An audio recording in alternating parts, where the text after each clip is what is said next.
नमस्कार। अगले हफ्ते की तैयारी में आपका स्वागत है। आपके साथ मैं हूं मानसी दवे। और लास्ट ट्रेडिंग वीक जो है लंबा रहा। जी हां, क्योंकि मच अवेटेड इंपॉर्टेंट अनाउंसमेंट जो कि काफ़ी इंपॉर्टेंट हो जाता है बिजनेस न्यूज़ चैनल्स और मार्केट पार्टिसिपेंट्स के लिए, जो कि था बजट।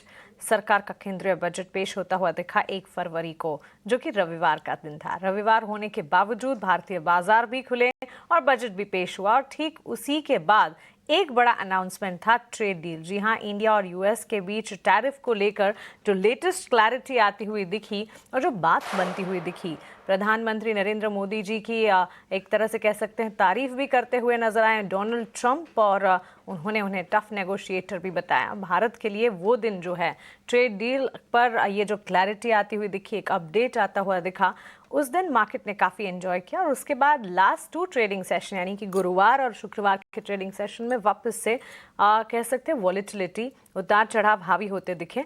ऐसा नहीं था कि ये 2 ही इंपॉर्टेंट इवेंट्स थे, पूरा हफ्ता जो था काफ़ी इवेंट बैक था। लास्ट ट्रेडिंग सेशन यानी कि शुक्रवार के सेशन में भी आरबीआई की क्रेडिट पॉलिसी और क्रेडिट पॉलिसी के बाद एक इम्पैक्ट आता हुआ दिखा, क्योंकि एज एक्सपेक्टेड ब्याज दरों में कोई बदलाव नहीं होते हुए दिखे। रेपो रेट बिना बदलाव के 5.25% पर कायम रखा गया और मॉनेटरी पॉलिसी में न्यूट्रल रुख जो है वो भी बरकरार रखा गया। सो बजट, उसके बाद ट्रेड डील पर अनाउंसमेंट एंड डेवलपमेंट और फिर क्रेडिट पॉलिसी, काफ़ी इम्पैक्टफुल और एक्टिव हफ्ता रहा ये। ढेर सारे इकोनॉमिक इंडिकेटिव एक्शन और इस बीच नतीजों का सिलसिला तो लगातार चल ही रहा था। ऐसे में पूरा हफ्ता लंबा कटा। आने वाले हफ्ते के लिए किस तरह आपको स्ट्रैटेजी बनानी चाहिए, रणनीति क्या होनी चाहिए, बाजार में क्या इंपॉर्टेंट ट्रिगर्स हैं जो कि यहाँ से आगे वॉच आउट आपको करने हैं, इन सभी मुद्दों पर बातचीत करने के लिए हमारी ये खास पेशकश अगले हफ्ते की तैयारी। हमारे साथ बाजार के जो 2 जाने माने दिग्गज जुड़ गए हैं, आइए उनका स्वागत करते हैं। मेरे साथ लक्ष्मीकांत शुक्ल जी हैं और गौरांग शाह जी भी हैं। जेंटलमैन, बहुत स्वागत है आपका ईटी नाउ स्वदेश पर। आप दोनों का ही अपना समय देने के लिए बहुत शुक्रिया। गौरांग सर, शुरुआत आपसे करेंगे। जैसे अभी मैं बता रही थी, काफ़ी इवेंट फुल रहा पूरा हफ्ता और काफ़ी लंबी पारी भी खेली हम सब ने। शनिवार से लेकर जो कामकाज शुरू किया था, रविवार के दिन भी हम काम कर रहे थे और टूवर्ड्स द एंटायर वीक। अब यहाँ से आगे कैसे करवाएंगे तैयारी सर? बहुत बहुत धन्यवाद मानसी जी, आपका इस मंच पर आमंत्रित करने के लिए। सभी को प्रणाम। लक्ष्मीकांत जी को, आपको और ईटी नाउ स्वदेश के दर्शकों को हमारा प्रणाम और शुभ दिन हमारे तरफ से।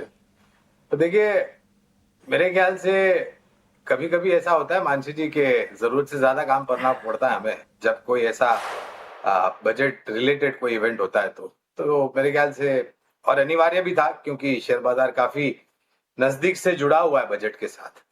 तो बजट के पश्चात काफी सकारात्मक खबरें आई। बजट के बाद वाले दिन, जैसे आप भी बता रहे थे, भारत और अमेरिका के बीच में जो ट्रेड डील अटकी हुई थी, वहां पर स्पष्टीकरण आया और बहुत जल्द मेरे ख्याल से वो ट्रेड डील को लेकर के जो जानकारी है वो हमारे और आपके समक्ष होगी, जब भी दोनों देशों के बीच के जो प्रतिनिधि है इसके बारे में हमें औपचारिक स्तर पर बातें बताएंगे। आज शुक्रवार को जब बाजार बंद हुआ तो मेरे ख्याल से सर्वोच्चम स्तर के आसपास आकर के बंद हुआ, क्योंकि सुबह में जो निचले स्तर पर हम देख रहे थे बाजार को, वहां से अच्छी खासी रिकवरी अगर आप देखें तो सेंसेक्स, निफ्टी, बैंक निफ्टी में भी मेरे ख्याल से थोड़ा बहुत हरा रंग था। तो यही है कि बस अब ऊपर की तरफ दायरा सीमित हो जाता है 25,800 और 26,000 के बीच में, नीचे की तरफ 25,500 और 25,400। तो एक बड़ा दायरा है जिसके बीच में कामकाज करता है बाजार। काफी कुछ सकारात्मक खबरें आने के बाद भी प्रश्न ये उठ रहा है कि हमारा बाजार जो है वो स्थिर क्यों नहीं रहा और ऊपर के तरफ बढ़ क्यों नहीं रहा। तो मेरे ख्याल से बाजार, देखिए, बाजार अपने आप में चलता है। बाजार की बुद्धिमत्ता को कभी भी चुनौती नहीं देनी चाहिए। हमारे और आपके या फिर लोगों की सोच के हिसाब से बाजार नहीं चलता, बाजार अपनी सोच के हिसाब से चलता है। और मैं मानता हूं कि अगर आपके पास धैर्य है, जोखिम झेलने की क्षमता है, और अगर आपने अच्छे शेयरों में निवेश किया है मानसी जी, तो ये बाजार आपको अपने निवेश की गई पूंजी पर मुनाफा बिल्कुल देगा। खाली एक ही है कि आपके पास धैर्य और जोखिम झेलने की क्षमता कितनी है। काफी कुछ संकेत है जो आने वाले हफ्ते में भी हमें पता चलेगा। आज क्रेडिट पॉलिसी थी, विराम दिया है गवर्नर साहब ने, लेकिन टिप्पणियां काफी सकारात्मक थी। तो दायरा ऊपर की तरफ लगता है और नीचे की तरफ के जो दायरे वो काफी सीमित लगते हैं ऐसे बता। सर, काफ़ी उम्दा तरीके से आपने समझाया। धैर्य रखना है और हाँ, सोच समझ कर आपके हार्ड अर्नड मनी और आपके हार्ड अर्नड सेविंग्स जो है उसे इन्वेस्ट करना है। लक्ष्मीकांत जी, कैसे देख रहे हैं आने वाले दिनों को, क्या तैयारी होगी अगले हफ्ते की? गुड आफ्टरनून मानसी जी और गौरांग सर और ईटी नाउ के सभी दर्शकों को भी मेरा बहुत बहुत नमस्कार। जी हाँ, हमने इस पूरे हफ्ते अराउंड 1800 पॉइंट के अपसाइड और डाउनसाइड दोनों ही तरफ के मूड स्विंग्स देखे हैं। और जिस तरीके से मार्केट अभी अपने मिड पॉइंट पे आके ठहरा है, वो यही दर्शाता है कि आने वाले समय में एक स्टेबिलिटी दिखेगी। पिछले 3 दिनों से निफ्टी अपने 100 डीएमए को डिफेंड करता हुआ आ रहा था, और आज के सत्र में भी इसकी क्लोजिंग 100 डीएमए के ऊपर हुई है। तो जो इमीडिएट रेजिस्टेंस है अभी फिलहाल हमें 25,500 के आसपास आता हुआ दिखाई दे रहा है। और जब तक निफ्टी इसके ऊपर रहता है तो हमें एक पुल बैक मूव का एक्सपेक्टेशन है।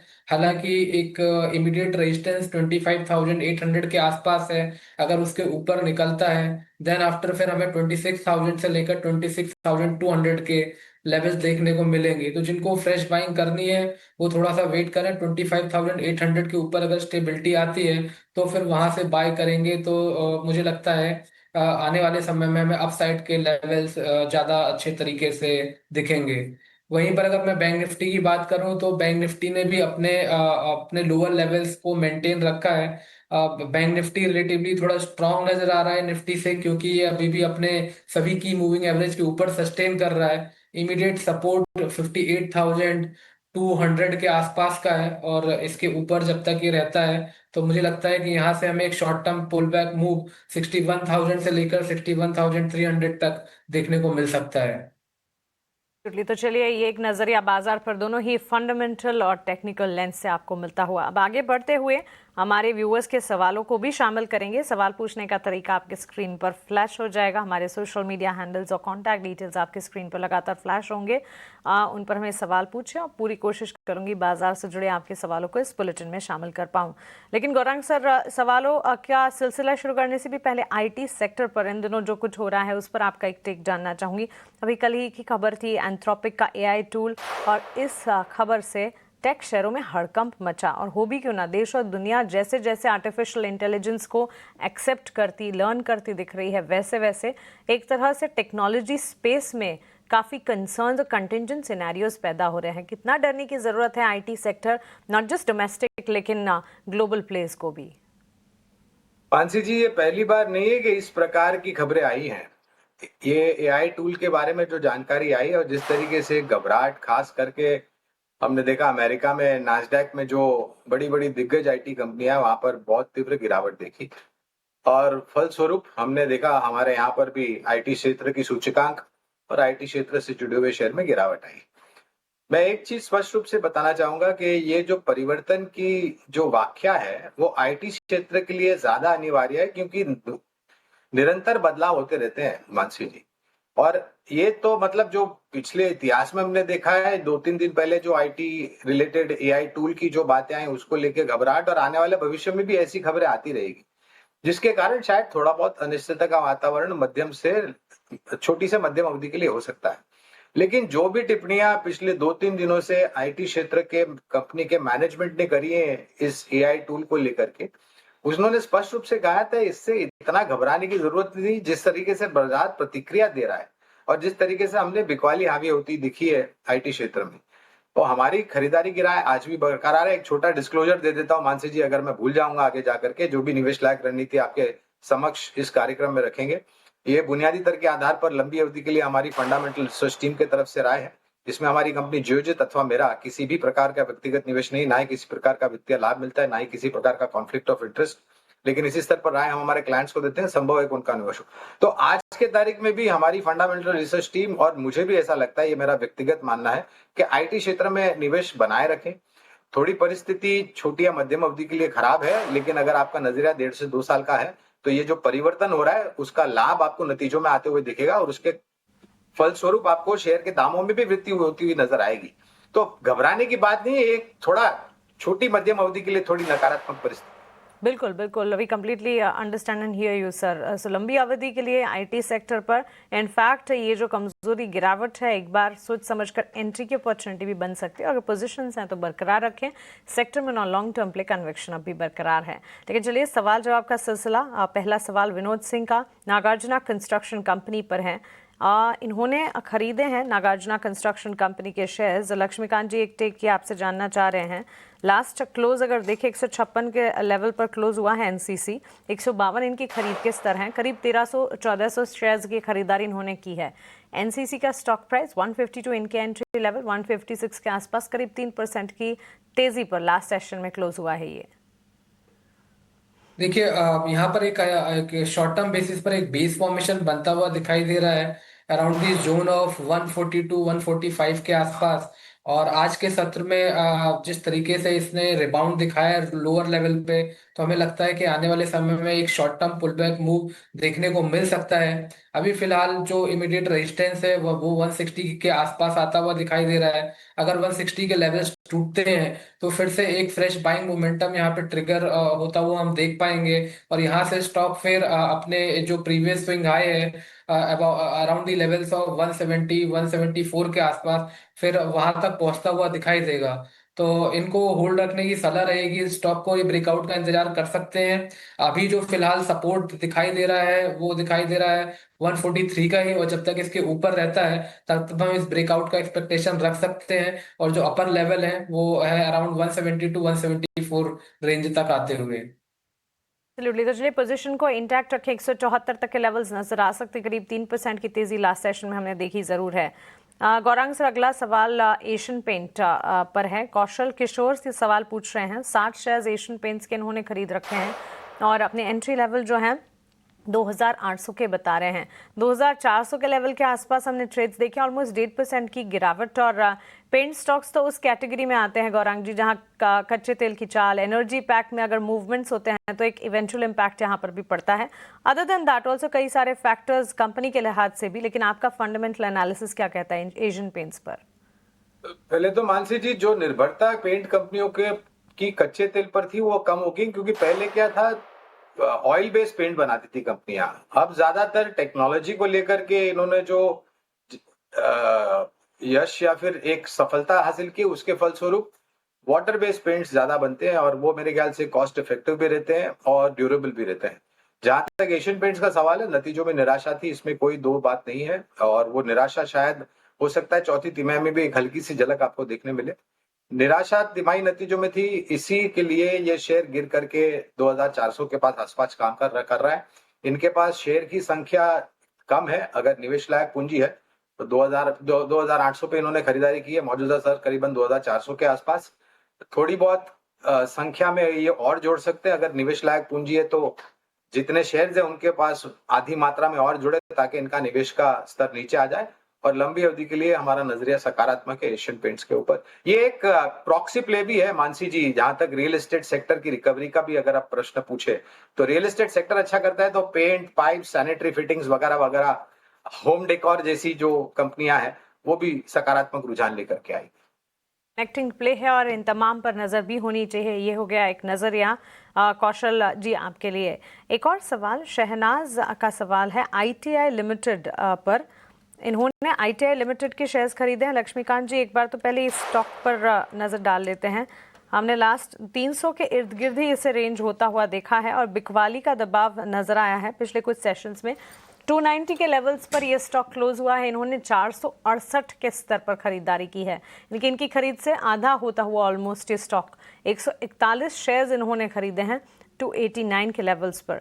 ITI लिमिटेड पर टेक्निकल एनालिसिस क्या राय यहाँ से आगे होगी? देखिए अभी भी स्टॉक्स में मल्टीपल हर्डल्स बने हुए हैं। अभी भी इस स्टॉक के जो प्राइजेस हैं वो अपने बेरिश क्रॉसओवर के नीचे ही सस्टेन कर रहे हैं। और ये जो बेरिश क्रॉसओवर है वो 50 और 200 DMA के आसपास बनता हुआ दिखाई दे रहा है। तो अभी भी मल्टीपल हर्डल्स हैं। जब तक स्टॉक 310 के ऊपर सस्टेन नहीं होता है तब तक यहाँ पर फिर से सेलिंग प्रेशर देखने को मिल सकता है। हालांकि एक सपोर्ट है 275 का। मुझे मुझे लगता है कि आने वाले समय में ये सपोर्ट्स टूट सकते हैं। अगर 275 के नीचे की क्लोजिंग मिलती है तो यहाँ पर हमें फर्दर वीकनेस देखने को मिलेगी। उस दौरान ये स्टॉक मुझे लगता है वहां से 255 तक के लेवल तक फिसल सकता है। तो ओवरऑल जो सेंटीमेंट है थोड़े वीक नजर आ रहे हैं। अगर इसकी क्लोजिंग 275 के नीचे होती है तो इस स्टॉक से एग्जिट करना ही बेहतर रहेगा। आप निकलने के बारे में सोचें, लेकिन स्ट्रैटेजी फॉलो कीजिए जो हमारे एक्सपर्ट आपको बता रहे हैं। गौरांग सर, दो सवाल फार्मा प्ले को लेकर हैं। एक शंकर अग्रवाल का नैटको फार्मा पर 20 शेयर्स की खरीदारी 900 के स्तर पर उन्होंने की है। और दूसरा इम्तियाज मेनन का सिप्ला के 400 शेयर्स 1518 पर खरीदे हैं। पिछले कुछ दिनों में गौरांग जी, अब फार्मा स्पेस ने मानो गिरावट में भी जिस तरह से डिफेंसिव का रोल वो निभाता है, निभाने की कोशिश की जरूर है लेकिन निभा पाया नहीं है। फार्मा, हेल्थ केयर, डायग्नोस्टिक, अब तो कई सारे सब सेगमेंट्स हैं। सवाल नैटको फार्मा सिप्ला पर है, आपकी फंडामेंटल एनालिसिस बताएं। मानसी जी, दोनों पर ही सकारात्मक नजरिया है लंबी अवधि के लिए, और निवेश बना करके चले, ये हमारी राय है। और अगर आपने ऊपरी स्तर पर लिया है और निवेश लायक पूंजी है तो इस गिरावट का लाभ उठा करके आप जोड़ सकते हैं। देखिए, दिक्कत यह है कि सिप्ला पर कुछ खबरें आई थी जो कि थोड़ी बहुत नकारात्मक थी, उसके कारण ये करेक्शन आता हुआ दिखा है। लेकिन ये पूरा क्षेत्र जो है फार्मा क्षेत्र का है, अगर आप बात करें तो देखिए स्थानीय मार्केट में तो बहुत बड़ी अपॉर्चुनिटी है।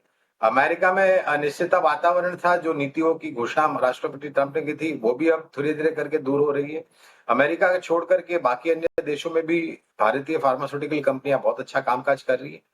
छोटी या मध्यम अवधि के लिए खबरों के आधार पर थोड़ा बहुत दबाव हो सकता है, लेकिन लंबी अवधि के लिए दोनों पर निवेश बना करके चले, और अगर निवेश लायक पूंजी है तो गिरावट का लाभ उठा करके और जोड़े। चलिए, अगर आपके पास कैपेसिटी और एपेटाइट है तो गिरावट में एंट्री अपॉर्चुनिटी भी ढूंढी जा सकती है, और अदरवाइज अगर पोजीशन है उसे इंटैक्ट रखें। आपका जो नुकसान है वो खरीदारी की तरफ बदलेगा ज़रूर। अच्छी खासी मूवमेंट और क्वालिटी स्टॉक स्क्रिप्ट्स आपने ली हैं तो यहाँ से फर्दर अप मूव दिखेगी। एक सवाल है रत्न हंसराज का लक्ष्मीकांत बजाज हाउसिंग फाइनेंस पर, और उन्हीं का ओलेक्ट्रा ग्रीन टेक पर भी है। बजाज हाउसिंग फाइनेंस के 200 शेयर्स इन्होंने खरीदे हैं, 141 अपने एंट्री लेवल ये बता रहे हैं। ओलेक्ट्रा ग्रीन टेक के 20 शेयर्स 1890 के लेवल्स पर भी कुछ ही दिन पहले ओलेक्ट्रा ग्रीन के नतीजे भी आए थे। रेवेन्यू ग्रोथ में करीब 28% का इजाफा था। कामकाजी मुनाफे में भी अच्छी खासी ग्रोथ देखने को मिली थी, और उसी के चलते स्टॉक में हमने एक अच्छा खासा मूव भी देखा था। बजाज फाइनेंस में भी अच्छा खासा एक्शन है। लास्ट ट्रेडिंग सेशन में हालांकि ओलेक्ट्रा ग्रीन टेक में करीब 2.25% की गिरावट के साथ लूजिंग देखी हमने 1022 के लेवल पर। इनकी खरीदारी 1890 की है, ऊंचे स्तर की खरीदारी है तो नुकसान भी झेल रहे हैं। क्या राय होगी?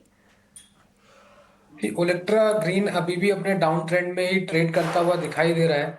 हालांकि अब पिछले हफ्ते में एक शॉर्ट टर्म रिबाउंड देखने को मिला था, पर जैसे स्टॉक अपने प्रीवियस हर्डल के पास पहुंचा अराउंड 1140 के आसपास, तो देन आफ्टर फिर से हमें यहाँ पे सेलिंग प्रेशर देखने को मिला है। और पिछले 4 दिनों से यहाँ पे लोअर टॉप लोअर बॉटम का फॉर्मेशन बनता हुआ नजर आ रहा है, तो मुझे लगता है कि यहाँ से भी सेलिंग प्रेशर बढ़ सकता है। अब जो इसका जो नेक्स्ट सपोर्ट है वो 965 के आसपास आता हुआ दिखाई दे रहा है। अगर उसके नीचे फिसलता है तो वहां से हमें फिर से सेलिंग प्रेशर देखने को मिलेगा। फिर जो नेक्स्ट लेवल है वो 910 900 के आसपास दिखाई दे रहे हैं। तो अगर यहाँ से एग्जिट हो जाएंगे तो इनके लिए ज्यादा बेहतर रहेगा। वहीं पर इनका जो दूसरा सवाल था बजाज हाउसिंग लिमिटेड का, तो यहाँ पर भी एक शॉर्ट टर्म रिबाउंड तो देखने को मिला है, बट अभी भी ये जो स्टॉक है अपने मेजर हर्डल के नीचे ही ट्रेड करता हुआ दिखाई दे रहा है। तो मुझे जी लगता है बजाज हाउसिंग फाइनेंस लिमिटेड में भी 100 रुपीज का एक अच्छा खासा रेजिस्टेंस है। ये ये जब तक इसके नीचे रहता है तब तक इसमें सेलिंग प्रेशर बना रह सकता है। जी। और अगर ये अपना जो लोअर लेवल है 80 का, सॉरी आप बजाज फाइनेंस के बारे में आपने पूछा, एक मिनट। बजाज हाउसिंग लक्ष्मीकांत जी। हाँ तो और साथ साथ बजाज आप हाउसिंग, अपना वीआईपी शेयर भी बता दीजिएगा लक्ष्मीकांत जी।